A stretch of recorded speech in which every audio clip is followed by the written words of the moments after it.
put all our chips. We're staying up in the league. Let's put all our chips. Yeah, but now you're giving the players praise and not the manager. No. That's a bit unfair. Of course he's getting respect. He's led but you Spurs. just said it was the players, in his second season, he's led Spurs to a European final. Who would your options be coming off the bench? Like big options? Saw, yeah, it's over. not Saw, what's his name? Timo Werner ain't going to be on the bench. Son, probably. I think. Score prediction from Shahaan. I think. In 90 minutes. 90 minutes. I'm going to be real. Between the lines.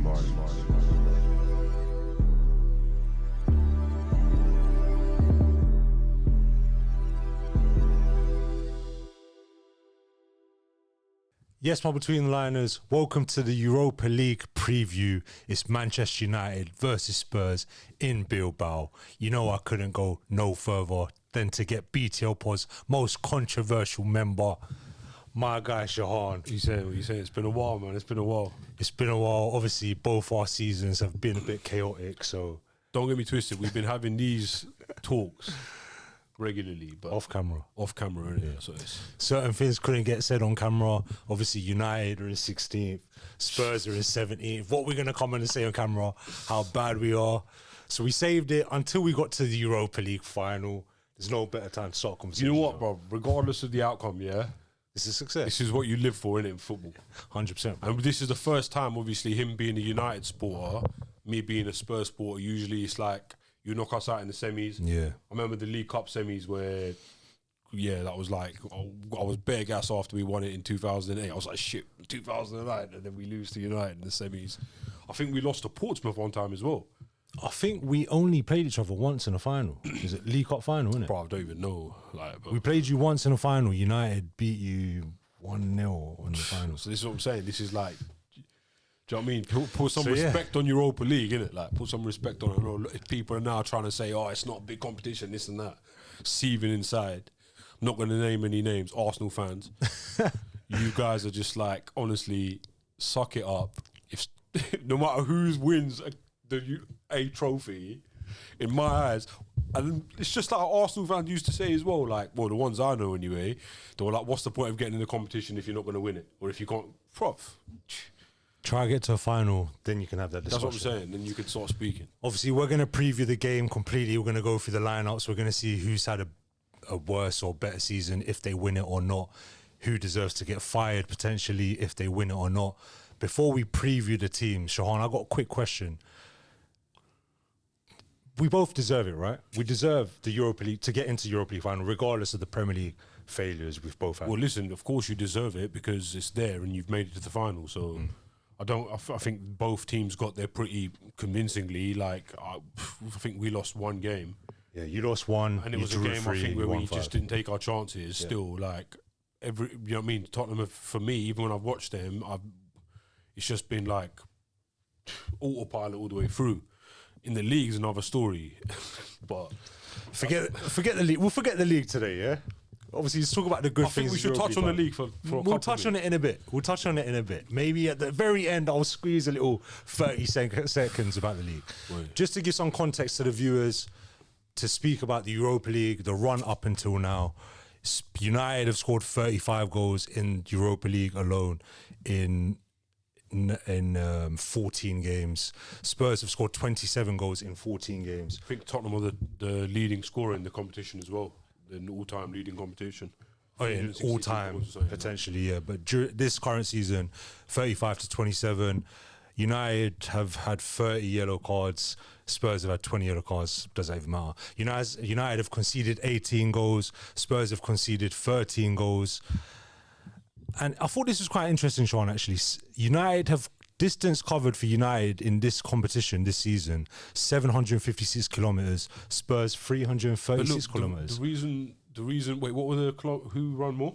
United, by quite a lot, double the amount. Yeah, but that's because I think in Europa League, maybe you guys are chasing the ball more. Maybe you let teams have more of the ball. I don't know. And your style is probably more possession-based. Yeah, and I think stats don't mean anything in this competition. Now it's got to this point because this is 2 Premier League clubs. It's not 2 European teams. They're playing at a neutral stadium. It's, do you know what I mean? I don't think you can compare both of the style and the pace of the football will be, I don't know, it's not going to be like any other European games, teams who know each other, they played against each other. So I don't think stats really matter.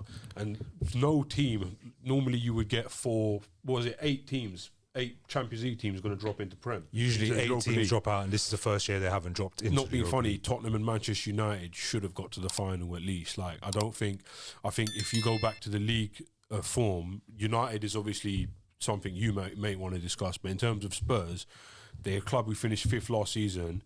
If you look at where we've been finishing the last even 4 or 5 seasons, we should get some form of European football. So, not being funny, they've dropped out of the league completely. I think that's mainly down to the manager, if you ask me. The players got to take a chunk of responsibility too, but when you think about it, 20 league losses is unacceptable by any standard, and he would have been sacked long ago if he wasn't getting to the final. All right, Shahaan, let's address the elephant in the room. Obviously, Ange did come out and say, I'll always win a trophy in my second season. Listen, how much credit does he get for that, to bring you to a final?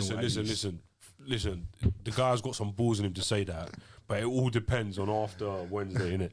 If he's lifting that trophy, then it's what got to be one of the most legendary things a guy could say. Like, but do you not give him some credit considering already? It's Tottenham and the fact that he had the gall, the brass fucking neck to say something like that. So I don't know. Don't you give him some credit already just to get to the final? Let me tell you why I'm giving him credit. Yeah, the reason why anyone who comes to Tottenham is getting credit is because they're managing under Daniel Levy, and they're coming to a situation where it's been loser type sort of mentality. We're finishing top 4 is the only thing we want to do, and we're looking at revenue streams in and around, and we're looking at this. We've got the best stadium and blah blah blah. I was fucking happy at White Hart Lane, to be fair with you. I don't even give a shit.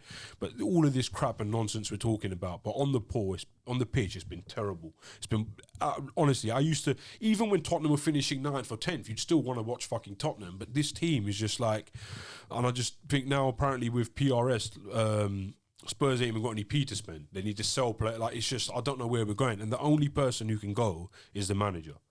Right. Nothing else can be changed. All right, you want to criticise the manager, and I get it based on his league form, but looking at the Europa League alone, and the fact that he said that famous quote now, you have to look at the last few rounds. Listen, no, I'm putting look at, you know, the last few rounds, I'm giving, what I was saying just now, the point I was getting to was I'm giving him props that he's under these restraints and he's done that. All right, people are going to say he's had money to spend, blah, blah, blah. We've invested in a lot of young players. Like, you've got to give them time, really, to see how that works out. Had injuries I'm happy with the way Bergwijl's come on this season. He's been class. He's definitely one to look for in the future. Already takes the ball under pressure, does things other players don't do. We did lose Van der Ven, Romero for a while in the season, but the way we play football is the game management has been poor. Tottenham have scored the goals to win games, but the manager's not thinking, right, cool, I'm 2 up now. Let everyone come in 2-3 yards a bit deeper. Let's sit back a bit. The other team's obviously going to go gung-ho for the next 20-30 minutes.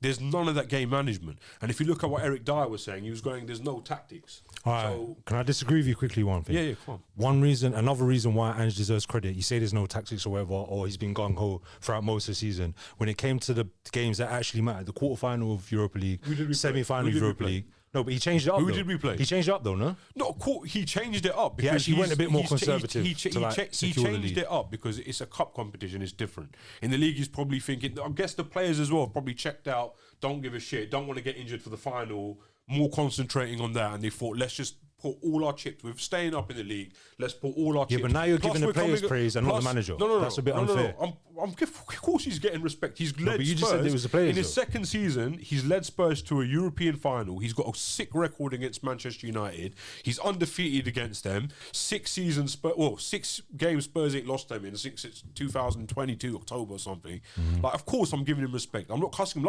Like I've been saying through this whole point is, it doesn't matter about he's got credit with me purely for the fact that he's managing under Levy. Levy can't even replace him. Who's Levy going to go to, bruv? Spurs are being linked to fucking Xabi Alonso. Are they smoking crack, bruv?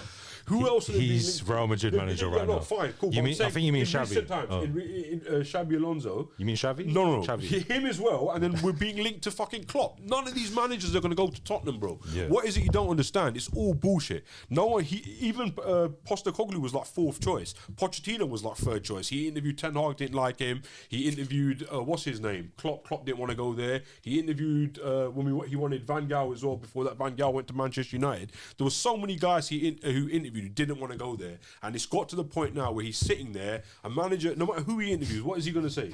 He's going to say, we ain't got the money to spend. We need to sell players. We've got the best stadium in the world. But we've got the best stadium in the world. We've got X amount of revenue streams. Never mind, we've got £1 billion in debt if you consider how much money we owe on transfers. Like, don't get me wrong.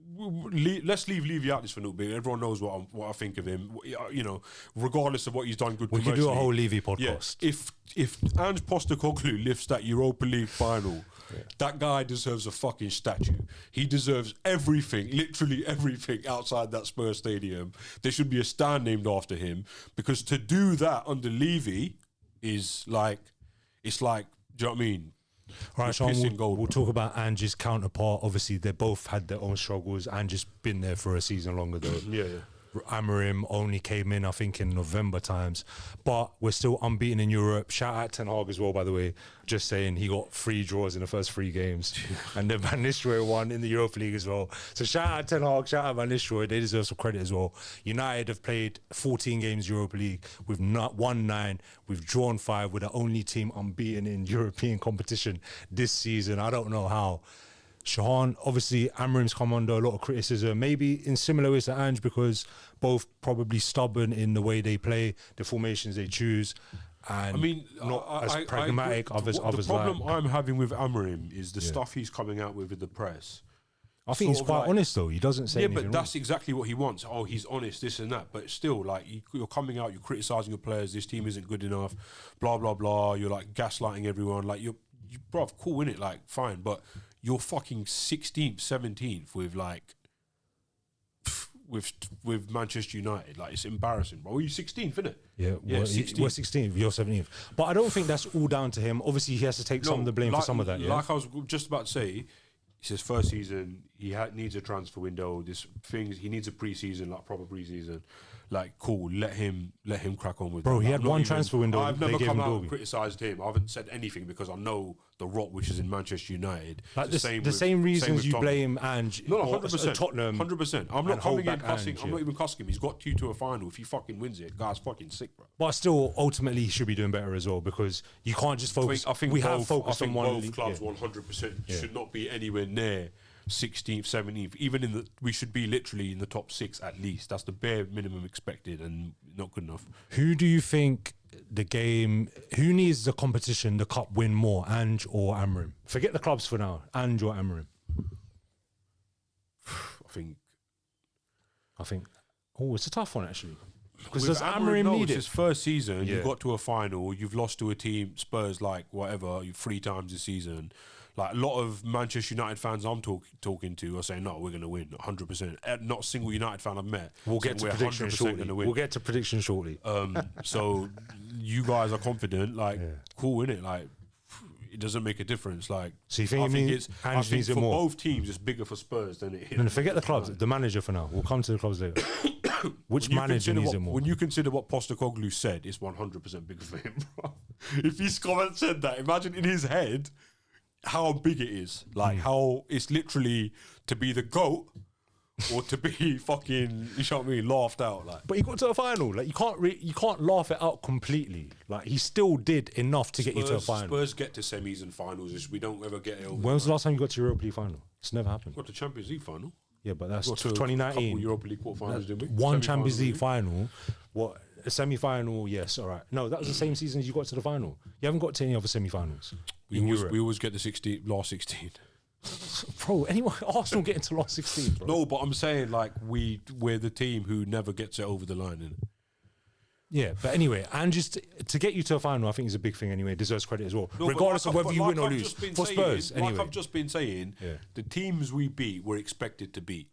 We're far more superior. No, but no one had you as favourites for the competition, so that's not true. No one had you, or even us. I don't think anyone in the, like, even in the bookies odds. You need to check that. It was Lazio were favourites of the competition. It wasn't us. It wasn't us or you. Showed me Bodo Glimt or some sick team. Bodo Glimt are a good team. I went there, Old Trafford vlog, click the link there. Man, like, got me shook for time and then watched them for like 20 minutes. I was like, bro, what the fuck? All right, before we move on, Sean, any games that stand out in the run into the final for Spurs? Not really. Not really. You had a good quarter final. Frankfurt game we showed innit? only because we showed a different sort of resilience. Shout out Ange on that, by the way. Yeah, the first time everyone's literally been telling him to do it, he does it. Yeah, when it mattered, he did it. Say you got to a stage in the Premier League season where you're fighting for top 6, top 4, and then you think, oh, you're playing against a big team. Pochettino would have got us to the final. Yeah, but Postecoglou might potentially have changed it up at that time. Chelsea, he got to a like. Did he get to another? Spurs fans, he's still crying out for Poch. Let's leave Poch now. I'm not talking about Pochettino now. All right. Anyway, so no memorable games for you except maybe the Frankfurt game. Frankfurt game was good. We showed a different side of resilience. The other teams were teams like half them I had to go and I've never even heard of them. So don't even. From a United point of view, I could easily say quite a few number of games, but I'll go with the quarterfinal, the comeback against Lyon, the semi-final when we beat Bilbao 7-1. I thought you meant for Tottenham. No, for United, I'm saying. In the Europa League, we had a pretty crazy run, to be honest. Only unbeaten team in Europe, as I've said.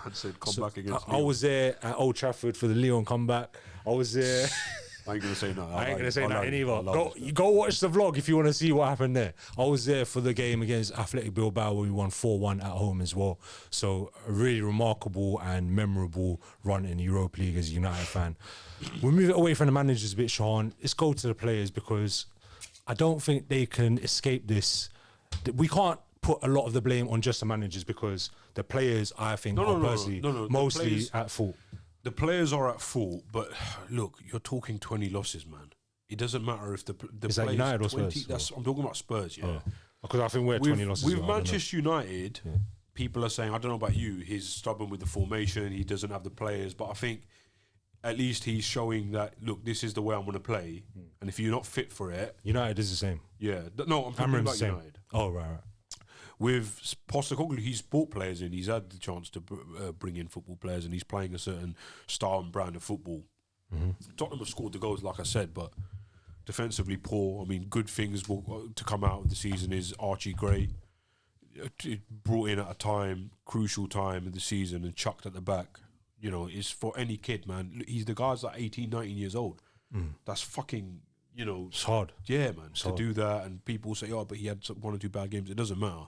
He was thrown at the back to play a certain type of football he's probably not even used to playing. This is probably only his second senior season, maybe. That's what I'm saying. And then adult football. And then Jed Spence has been fucking quality. He's been probably, our defender of the year. Some people will say Porro. I think Porro has been good as well. But I think definitely, like, I don't know, maybe I'm not putting any gloss on the way Tottenham have been performing in Europa, but it's just... all this disappointment in the league season just kills you, man. Yeah, what would you say are Spurs' strengths coming into the game for the final? Spurs, the players, in terms of the players. The way they lead from the front, I think if Solanke gets going, his works. I know people say he doesn't take a lot of chances. His goal record is okay, like it's not great. I think he's done well actually in the Europa League. He scored the penalty. He scored in the semis as well. He scored in the quarters. Like he's done all right. But the way we press from the front, winning the ball back high up the pitch, and thank God we've got a fit back four, best back four really. Unless you want to add Spence in there somewhere. But you've got Porro, Van de Ven, Romero. We'll get to your starting lineup shortly. Yeah. So yeah, I think that's the point. We'll definitely create the chances. All right, in terms of United, I'll say our strengths probably only Amad Diallo and Bruno Fernandes at this point. Yeah, I was thinking the same thing. I don't really think we have many other strengths. In the final, if Manchester United are going to win it, Bruno Fernandes has to have a great game. Not just a good game, he needs to have a fucking great game. And you don't watch 90 minutes of United every week. I don't watch Spurs 90 minutes every week. Surprised, bro. Well, yeah, we are the biggest club in the world, I guess, so makes sense. Posting those links in it, everyone's clicking on it, watching both games. Well, United are the best teams in the world, so I don't know where Haroon's getting his links, by the way. Box, whatever, Sky, legit Sky, legit, of course, legit. Anyway, United's strengths, I think, are only Amad Diallo and Bruno Fernandes. I don't know if you've seen Shahaan this season. Amad Diallo, every time he's on the pitch, he's been absolutely sensational. The game where we knocked you out of, I think, the FA Cup, Quali Cup. He come on the 65th minute. He was good, man. No, he's a good player. We were 3-0 down. Denying that. We were 3-0 down that game, and he came on, and then we lost 4-3. That Kingsley kicked the ball in his own net, bro. Not Kingsley, who was that keeper? Forster, like, bro, that guy. No, but Amad Diallo was unreal. No, I'm not cussing him. He's a good player. I think those are probably the only 2 players out of the whole United 25. I know Haroon's probably going to say they're all sick, but literally the only 2 good players they got. Like, Yeah, I think Luke Shaw on his day is a good player. He normally has a good game against Spurs, but he's not really just coming back from injury. Just come back again. Typical. He's always come back from injury, but I couldn't really sit there and right now and name anyone else. Casemiro as well. Yeah, in Europa League and European football, he's a different kettle of fish. Cool, but in terms of the way I've seen him when we play him, he's been terrible, one of the worst players on the pitch. So I don't know. I really don't know. And I'm not looking at it like any other European game. Are you looking at it like it's a Premier League game, or is it like a Europa League game? It's not. Both teams are going to be a bit hesitant. Both teams are going to be a bit jittery. I think those are normal. But I think you guys have been in this situation before. I think Tottenham are going to have to rely on someone like Ramiro, World Cup winner. They're going to have to rely on their leaders to really keep the boys' heads up. Do you know what I mean? And make sure we stick to what we're good at. Do you think it helps United? I really think it's about the team who's going to take their chances at the right time who's going to win the game. I'm not going to say this team's going to dominate with chances, the other team isn't. I think both teams will get errors, both teams will get chances, and it's about who's going to be clinical and score those goals. And in the Premier League, obviously, you've scored more goals than us. In the Europa League, we've scored more goals than you. I know we're going to score the goals. It's just, thank God we've got a back five fit, and if, do you know what I mean? Hopefully we shouldn't concede more than them. But I know we scored the goals. Tottenham are one of the highest scoring teams in the Prem. But it's just, I don't know. What would you say are the weaknesses of Spurs players? Or any other players that are a weakness? I think sometimes, for example, Basuma, Sarr as well, lazy passes, does the hard thing correctly, will get in a position to break, and the pass won't be good. Sarr or Basuma? Brennan Johnson, not good at beating his man. Great goal scorer, gets in the right positions. He always comes in and just gets in the sick positions. But sometimes he can do a bit more. I think Solanke, sometimes great back to goal, great at pressing, but sometimes we get in situations where, I don't know, man, I think those things. And I think defensively, the reason why it's weird, because the way Spurs play, when you're going to have Udogie and Porro essentially so high up the pitch, everyone pushing, it's all about, if that team we're playing is good at turning over possession and moving the ball out and beating that press, Spurs are open for all sorts. But thank God we've got Van de Ven back now. So he's normally good at I'm not going to lie, we're not really that great at pressing either, so you probably break through that pretty easily. No, but if you're looking at this, comparing both clubs without any clear head, and someone tells you what's happened between them, you say, bro, Spurs are going to spank United. What? But I thought you were going to say United. No, man. Look, you ain't beaten us since 2022. We've beaten you 3 times this season. You lot of shit. Yeah, but it's European competition and it's a final. No, but that's what I'm just about to say. But because it's a final and it's Manchester United, even how shit you are, we're still thinking, bro, we're not going to beat them. That's how it feels. But you say how shit we are, but you are worse than us in the league. But we've beaten you 3 times this season. I know, but you're lower than us in the league. But we've beaten you 3 times this season. I know, but you're lower than us in the league. Scored the most no, goals. but you're saying we're shit. Are you shit? Everyone knows we smash teams and then fucking concede 5 goals. What the fuck? And we don't score 5 goals. But yeah, I was going to say, so that's this weakness of Spurs. Man's playing 1 guy in centre-back with 9 men on the pitch. People wonder why Spurs get spanked. So that's the weakness of Spurs. I'm going to say my side of the weaknesses from United. I think one of our biggest criticisms in the Premier League especially is other teams outrun us by a lot. And strangely, I know we started off with the running stats. I was quite surprised we won twice as more than you. Maybe you're running more because we give the ball away. Maybe you're running more because in a lot of those players' contracts is if you get Champions League football and fucking win a trophy, they probably get hefty bonuses. So of course they're going to run more, bro. Potentially, it could be a factor. It could be a factor. Look, players are not stupid, yeah? If they think, bro, we're 13th, we can't get Champions League football now, let's run extra hard, let's take it easy a bit on Prem. Players must think like that. Yeah, I wouldn't be surprised. And one of the big, you've mentioned it slightly already in terms of talking about Casemiro. I think he's done excellent in I'd say it's been a bit up and down. You know, every game I've seen the guy playing, he's been awful, apart from this season in Europa League. In the latter stages of the Europa League, he's done really well, especially against the Spanish sides. He does unbelievable. But when we're playing against a team like Tottenham, and he's going to have to be running around a lot more, trying to chase the ball against a side that's physical and intense and has a lot more stamina than it seems like a lot of the European teams do. He's usually struggles against those sides.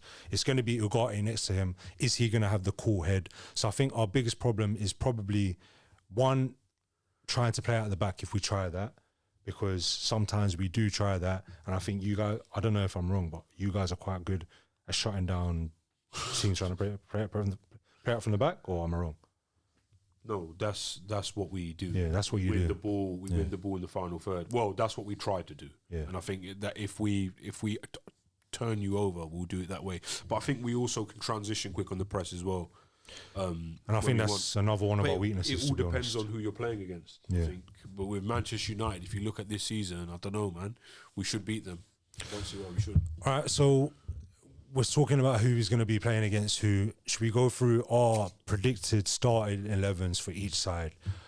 We'll go with Spurs So first. I can say Vicario in goal, right back Porro, Romero, Van de Ven, Udogie. They're both fit, yeah? Van de Ven, Romero. I think you'll go with Basuma. Really played good last game. I think you'll put, and I think obviously Maddison's injured. I don't think you'll play Sarr. He likes to bring Sarr on off the bench, a bit more legs and a bit more energy. So who's in the middle with Basuma? I think he's going to play Basuma and Bentancur. Makes sense. On the left, he's been playing Richarlison. I don't know if he's going to play him now. I don't know if he's injured as well. I think he might play. Son's just come back. So whether he plays him on the left and then plays Brennan Johnson on the right, I think he'll play Johnson because he scores. And then you've got... What, ahead of Kulusevski? Solanke is definitely going to play. Yeah. Kulusevski's just about to say he might play in front of the two. But I don't know if he's going to be fit. So it's hard to predict what the predicted lineup's going to be because I don't know. We're relying on so many players last minute. So... Bit unfair on Bergvall and Gray after they got you through the season. Bergvall's injured. Oh, okay. Bergvall's injured. He's on crutches. He's going to be out for a while. Gray obviously don't get in again. Gray, those yeah, names but I you think just Gray's mentioned. probably he's still going to get a medal, isn't he, if we win it. And he doesn't get in ahead of those names you mentioned right now. No, not right now. Loads of people have If been they're saying, fit. look, loads of people have been saying, and I agree, that we should have put, in the Prem at least, stick Gray out, let him play his normal position in midfield, let him, do you know what I mean, get used to his position in the Premier League. He hasn't really done that. But Basuma, I think he wants to get him going now. Obviously, he's a senior player, and I think in the semis he was good. He looked good in that last game as well against Bogle. Am I wrong in thinking he's been a bit in and out of the team, Basuma? Or? Yeah, he's had an injury, but he's been inconsistent, man. He hasn't been good enough. He hasn't been that Basuma we've seen in Brighton. At the start, when Postecoglou came, we saw a bit of him, because obviously Conte went, Postecoglou came, we saw a bit of him last season, but he's dropped off towards the end, and then this season he hasn't really done anything. Bentancur, of course, does the good things well. Good at recycling the ball, picking it up, moving it. But again, he needs his day. Sometimes he can be a bit lackluster, get caught in possession as well. But he's meant to be a classy footballer, He is. No, he is. He's just a bit inconsistent. He's Mr. I don't know if he's inconsistent. But I think you I know why, though. consistently get what you get with him. No, because he's better than that. But I think he since when he came back from his injury, Yeah, he's definitely impacting him. But I think there's the players around you as well. True. Loads of people are saying we're going to miss Maddison. I agree, but then again, I think he's been so poor as well. People are saying, I know there's a few games people are highlighting him in, especially in Europe. But for me, he hasn't done anything what we paid for him, what he should have done by now. He hasn't done that. Yeah. And so when I watch Tottenham, sometimes I think he slows the ball down a lot, takes too many touches. We're transitioning in football. Someone's through. He's taking an extra touch, trying to look up, trying to look good. I don't rate that. Nah. But then again, he's someone in the final third can find that extra bit of class, which, that's what he's known for. Like, that's what he's there for. But sometimes, so it might not be necessarily a bad thing having Bentancur and Basuma midfield, energy, legs, pressure, strength, and let the boys up front, hopefully, play. Our fullbacks are going to be going up there anyway. Yeah. Who would your options be coming off the bench, like big options? Saw... yeah, it's over. Not Saw. What's his name? Timo Werner going to be on the bench. Son probably going to come off the bench. Where's Werner? Richarlison. Son. You're not starting him if he doesn't start. I'm saying. And then what's that kid's name, man? Do you think? What's that little kid's name, man? Who was injured? The winger we signed. Olderberg. Bro, that kid's got like all the flair, but no idea, innit? Like. Bro, I'm sure he's a good player. He's a good impact player, so he could potentially come off the bench. But it depends on who's starting. So I don't know. There's so many names you can choose. Those two names didn't really like threaten me in it. And also, if Maddison was playing, I know he scored against us this season, I think, in one of the wins. But I don't think he's a big threat to you should be fair. You should be fair in Pedro Porro or Brennan Johnson. All right, now we're going to the United starting 11. What I think it will be. Onana, obviously, unfortunately. I say unfortunately. I personally, I'm not a big fan of his. got too many mistakes in the game, especially in a big game. The Onana brothers still don't want to criticise. Bruv, the Onana brothers, Haroon, Ryan, Saib, Naib, Haas, they all think Onana's actually a good keeper. I've been saying from the beginning of the season Why to sell did you him. say that? Bruv, these Twitter brothers, Ryan, Haroon, Haas, all gas up these players that they see trending on Twitter. Deadpool. Anyway, Onana, he's obviously going to play. He's our best goalkeeper in the club. Tom Heaton might have something to say about that, by the way. But, all right, unfortunately, Dalot looks like he's going to be out for the rest of the season. He's been a bit off form this season, if we're being honest, but he's a mainstay in the Haroon team. tried to tell me He's solid. Haroon tried to tell me he's better than Pedro. No, he's not better. Yeah, it's about even, bro. He's not better than him. It's about even. He's not better Guys, than get in the comments. Poro Diego or Dalot. I had to Google this guy before we kicked this off, bro. Well, as if anyone knows Poro. Well, ex-Man City and now Real Madrid won him, apparently. Dalot Barcelona won him. starts for Barcelona won him, Portugal. apparently. Dalot starts for Portugal. Anyway. All right, so Dalot or Poro, you let us know in the comments. I'm saying Dalot's solid and they're about even anyway.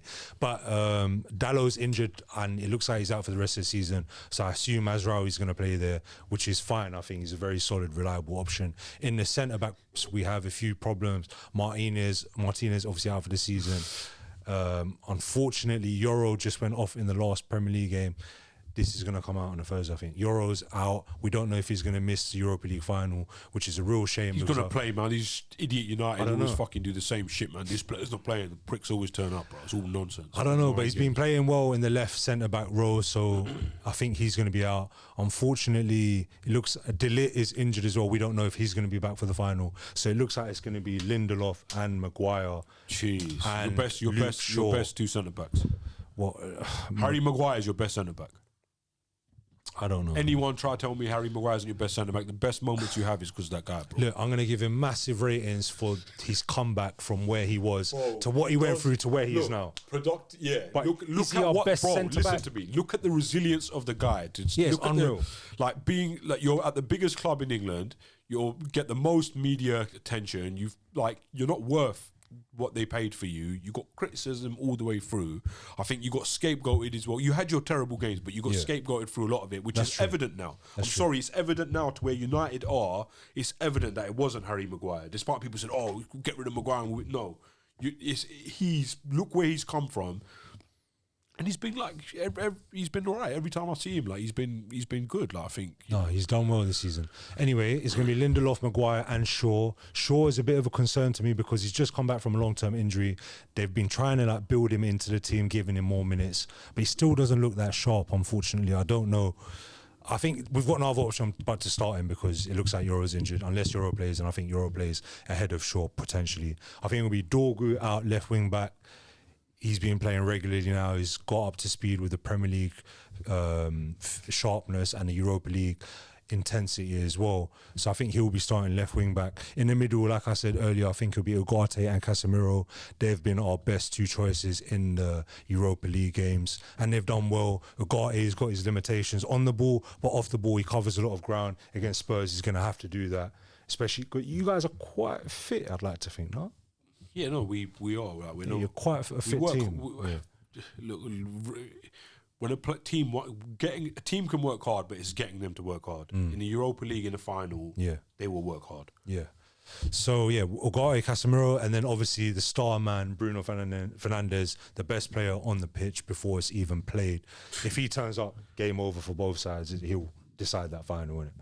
And then on the left, I think obviously it's going to be Garnacho. He's basically our only out-and-out winger who can run in behind. We've got no other options on the left-hand side anyway. Højlund up top, we've got no other strikers. Zerks is injured. So shit. It's kind of mad because Maguire's played up front a few games and he's actually looked more of a threat than Højlund. And you know me, I tried to back Højlund, but Maguire's actually a better option. The way with Spurs play, you wouldn't want to play Maguire.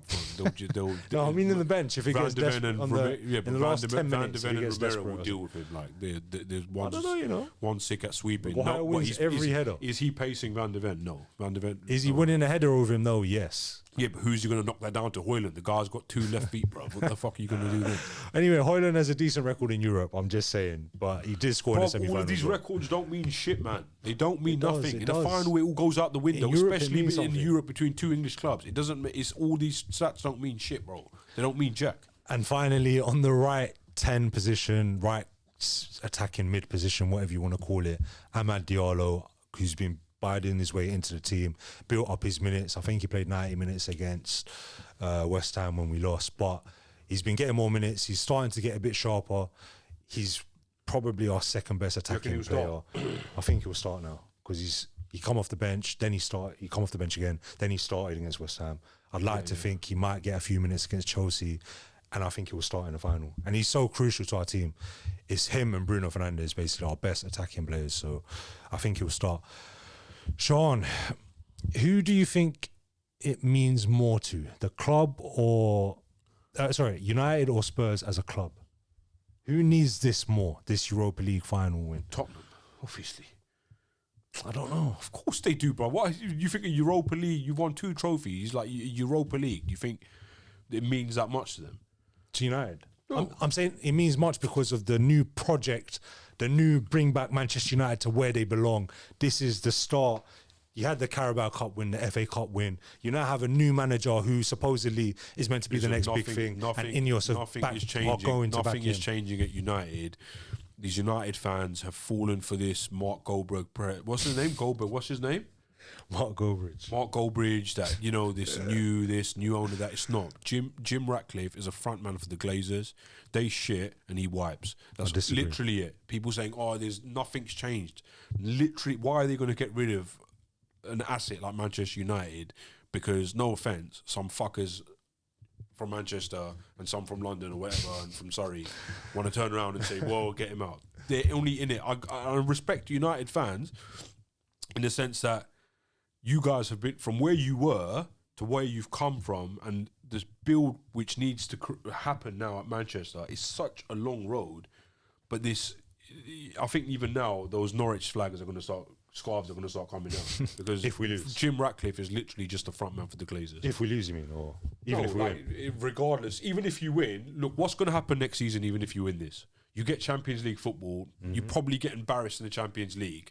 You probably get knocked out. You probably don't even get to the knockout phase. Imagine, think about it. No, it can happen. It can happen. And imagine, like, it's going to be, cool. You'll get the £60 million. Fine. Don't even think a club like United you even need it. But apart from that, it's not going to make a difference to you. Whereas Tottenham, Daniel Levy under pressure, March is getting bigger every week. More and more people calling for Levy out. People booing in the stands. People singing songs about him every week.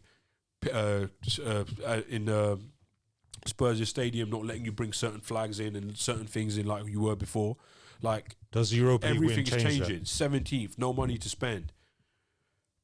It's all of this crap which is happening, and now you're 17th. You need to get. Never mind. I think for him, it's not more about. Same thing for him. both It's of us, more bro. about getting Champions League football than the trophy. Whereas the fans, it's more about. But everything you said against United, you're not going to do well next season in Champions League. You're going to get a bit more money. You're not going to spend that much more anyway. It's the same thing for you. The only difference is you haven't won a trophy in so long. The difference is they'll get rid of this manager, bring someone else in, and Spurs will not be 17th. Do you think you get sacked even if you win? Conte finished 4th and then whatever. I know we had that calamity towards the end. Kane was going, whatever. But Spurs shouldn't be 16th, 17th. You guys finished where last season? 8th. And before that? 3rd. And before that? 8th. It's weird. I don't know. But I think for who's bigger for is Spurs. Come on, Spursies ain't won a trophy. Daniel Levy, pressure. Like, it's way worse for Tottenham than it is for Manchester United. Does Ange Postecoglou... Even you didn't expect to get to the Europa League. Well, not you, but a lot of United fans wouldn't. I did. No, you always say it, but a lot of fans wouldn't even think that you'd get to a Champions League, Europa League final. Yeah, you probably wouldn't. not, yeah. You wouldn't. You'd every game. I remember people saying, "We're going to lose this match. We're definitely lose this match." I'm sorry, they were. And you've got to the final, and now it's just roll over Spurs. I'm not being funny. You guys got the football gods on your side because you're playing against Tottenham. So and we're Man United. No, put some respect on Spurs' European history. You put some respect on it. Do you think Ange Postecoglou gets sacked? Hey, listen, Arsenal ain't got no European history, bro. Forget Arsenal. It doesn't even matter to this podcast anyway, don't worry. Do you think Ange Postecoglou gets sacked even if he wins the Europa League final? I think he walks away. He walks away? I think either they settle and he departs ways or he gets sacked. I don't Mutual think he agreement. stays. But the reason why I think he does that is because he's probably thinking, fucking hell, man, I've got 17, I've won a trophy, I walk away, after I win trophies. I'm calm in it. Like, and he's getting a lot of abuse anyway. He did have a little spat with the fans at certain stages. He did, and I think with interviews, I think he gets too carried away with the journalists. Yeah, he lets the journalists get under his skin. I think he needs to find a better way of managing that. But then again, if he goes and wins fucking Europa League with Tottenham in his second season, says he always wins his second season, fucking hell, bro, give him a statue. Give the guy a fucking statue, bro. Do you think Amorim gets sacked even if he does or doesn't win? I think Amorim gets sacked in November. All right, so even if he wins or doesn't win? Even if he wins or doesn't win, he'll stay and then he'll be sacked. I think he won't get sacked this season as well because I think Jim Ratcliffe's come out and done an interview, said he's going to back him regardless pretty much. And it's their first choice as Ineos manager. I don't think they're going to be admitting to a mistake so soon. But they did with Dan Ashworth firing. But anyway, Shahaan, it's that time of the video. The best time, obviously. The predictions. I think... Score prediction Tottenham from Shahaan. I think Tottenham 2-1. In 90 minutes. 90 minutes, Tottenham 2-1. I'm going to be real. I'm going to say United 2-2. United win on penalties. Seriously? That Europa League, that Champions Nous comes into effect in the penalties. Man thinks they're going to go 120 minutes conceding 2 goals. It's been done before in finals. No, true say, because it's a final. It's a final, it's different. Like I said, I agree. It's a final, you're right. So you think Spurs will win 2-1. I think United will win on penalties after the reason why I think 2-1, I think Tottenham will score 2 goals and then we'll concede and then that's what I think, innit? I think we're our team who scores like goals. So, bro, I'm getting goosebumps right now thinking about it, you know. All right, you know, one thing bro, before... Listen, are we watching this together? 100%. One thing, before we end the video, I was going to say... listen, can I just say something? Every game we've been watching together for time, we always fucking win, yeah? So this guy comes around, bare confident, like, oh yeah, we're going to win. And after 10 minutes, he's like, bare quiet, like, I'm praying it's the same, innit? I'm just praying. Final thing of the video before we wrap it up. Obviously, since I've started liking football since we were kids, I've known Shahaan since we were 11, both of us following United, following Spurs. Growing up, Spurs were my second team. Obviously, Shahaan took me to bear games with his dad and brothers, etc. I've got a soft spot for Spurs. We went to school with Harry Kane as well. That brought more of a soft spot for Spurs. It's a privilege to be watching a final with my brother, United versus Spurs. Can't wait to see what happens. Let us know in the comments what you think is going to happen. Give us your predictions as well. Who will win it? And tell us why it's going to be United. And laugh at Arsenal. And laugh at Arsenal. See you in a bit. Peace out. Peace. Like, share, subscribe, etc. Between the lines.